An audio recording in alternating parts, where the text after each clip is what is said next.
press the bell icon on the YouTube app and never miss an मुझे लगता है कि थोड़ी बहुत नरमी बरतनी चाहिए क्योंकि वो बहुत टाइम के बाद उन्होंने एक्चुअली कमाना शुरू किया है। टूरिज्म तो वहाँ पर बहुत अच्छे से डेवलप हुआ है, no doubt about it. Tourism पे बहुत ही पॉजिटिव इम्पैक्ट हुआ है। सिक्योरिटी सिचुएशन बहुत ज्यादा इम्प्रूव हुई है। तो hats off to our security forces and hats off to the government के टूरिज्म को लेके उन्होंने बहुत प्रमोशंस किए हैं। बहुत मतलब कश्मीर को इतना सेफ बना दिया कि टूरिज्म वहां पर बढ़ गया है, जाहिर सी बात है। लेकिन जो tourism is not the only business, वहां पर और भी कई चीजें हैं जिसपे लोग डिपेंड करते हैं लाइवलीहुड के लिए।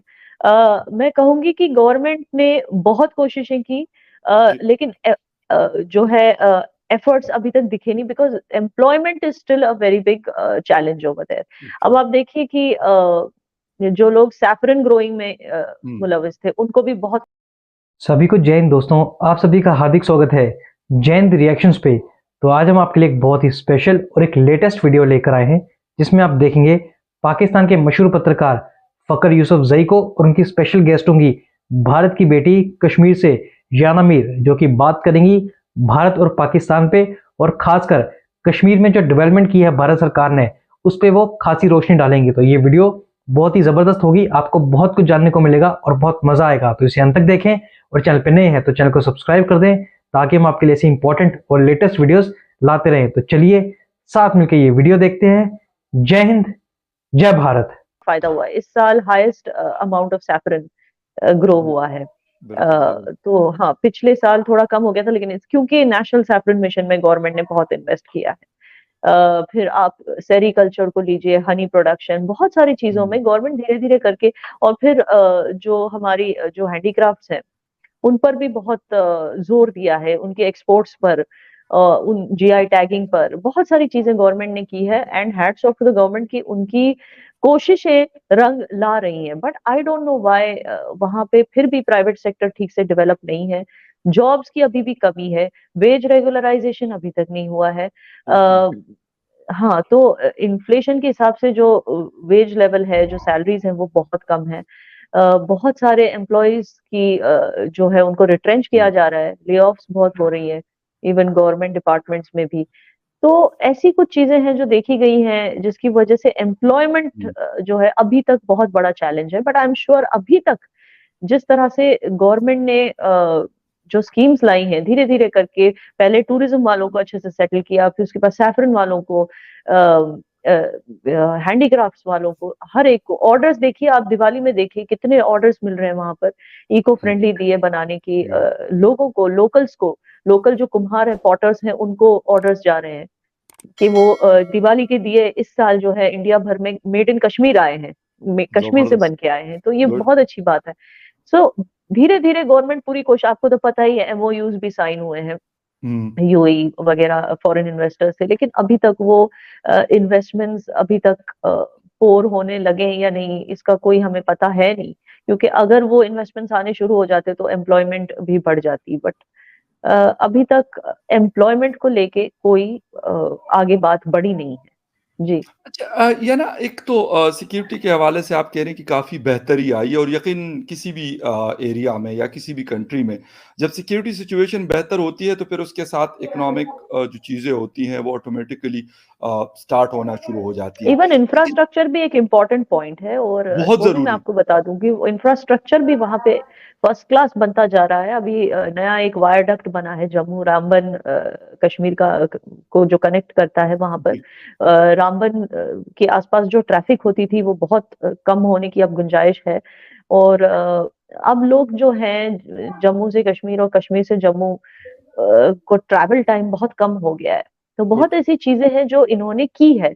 डेफिनेटली ये जा रहे हैं सही दिशा में, मगर जो मेन रिजल्ट है वो है एम्प्लॉयमेंट जनरेशन, वो अभी तक वहीं पर हाँ लटका हुआ है। जी राइट। अच्छा, सिक्योरिटी के साथ साथ मतलब दो चीज़, एक तो आप इंफ्रास्ट्रक्चर की बात करी क्योंकि रोड कनेक्टिविटी बहुत इंपॉर्टेंट चीज़ है।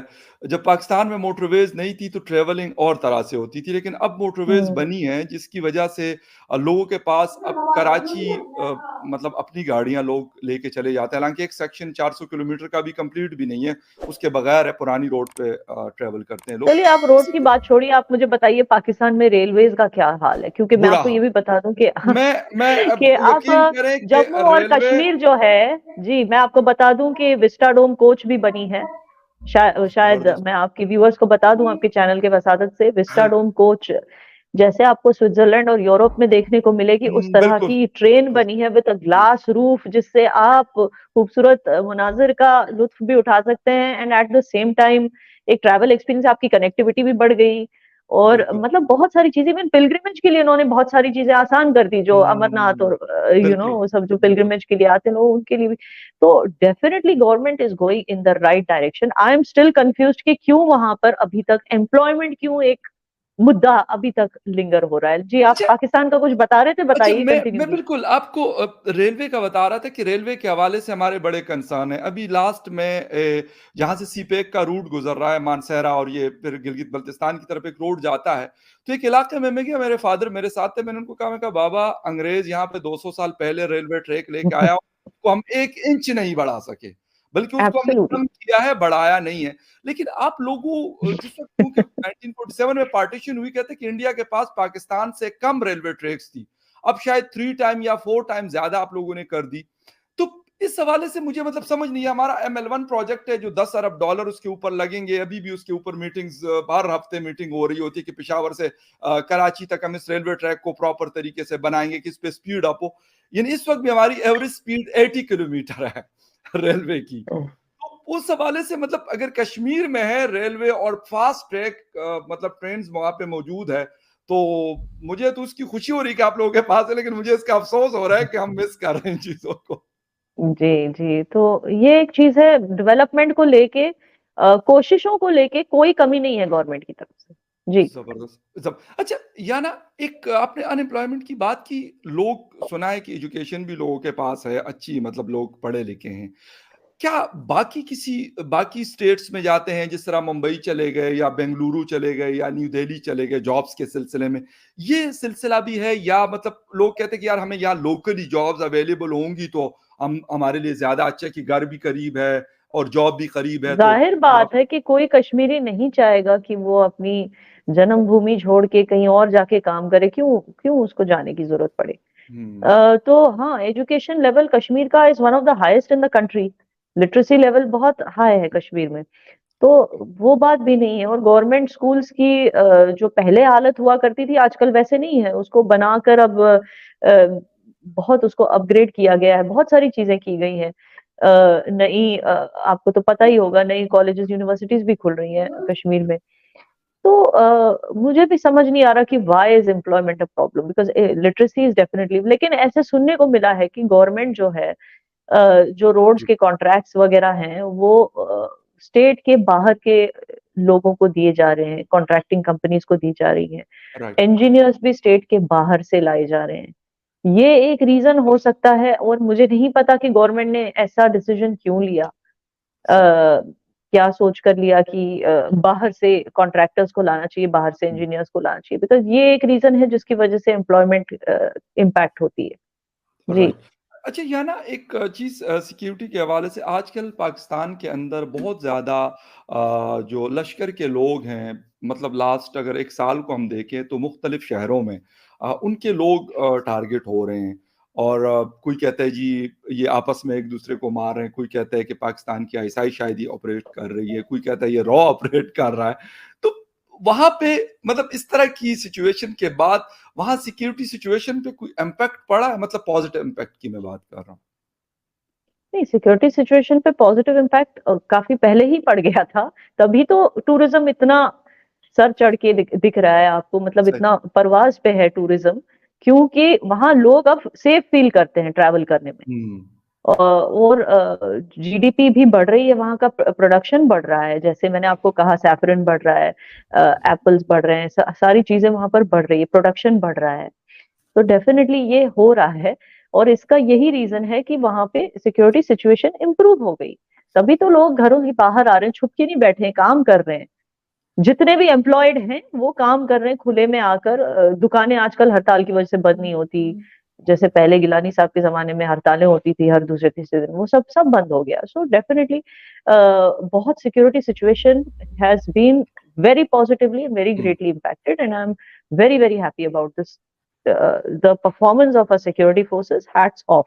आप सोचिए, मतलब हमें गर्व होना चाहिए इस बात से, ना कोई एरियल बॉम्बार्डमेंट करने की जरूरत पड़ी जैसे इजराइल कर रहा है गाजा में, ठीक है ना कोई ऐसी कोई भी इतनी डेवेस्टेटिंग एक्टिविटी कोई करनी पड़ी। मगर फिर भी आप सोचिए क्या गवर्नमेंट होगी वो, जिसने किस तरह से लोगों का दिल जीता होगा, कि ऐसी कोई भी खूंखार या ऐसी कोई भी चीज मतलब सिक्योरिटी के नाम पे कभी इंडियन गवर्नमेंट को कश्मीर में करनी नहीं पड़ी।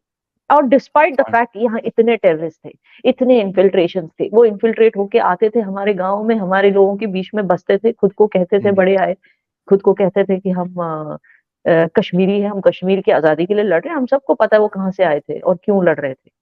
और दोस्तों आशा करता हूँ कि वीडियो को आपने अंत तक देखा होगा और हमेशा की तरह रियान अमीर के जो व्यूज हैं वो आपको काफी पसंद आए होंगे। अगर आपको वीडियो पसंद आई है तो इसे लाइक और शेयर जरूर कर दें और अपने विचार हमें कमेंट सेक्शन में लिखकर जरूर बताएं। तो चलिए फिर मिलेंगे ऐसी किसी इंपॉर्टेंट और इंटरेस्टिंग वीडियो में। पर एक बार फिर चैनल पर नए हैं तो चैनल को सब्सक्राइब कर दें ताकि हम आपके लिए ऐसी इंटरेस्टिंग वीडियोस लाते रहें। जय हिंद, जय भारत।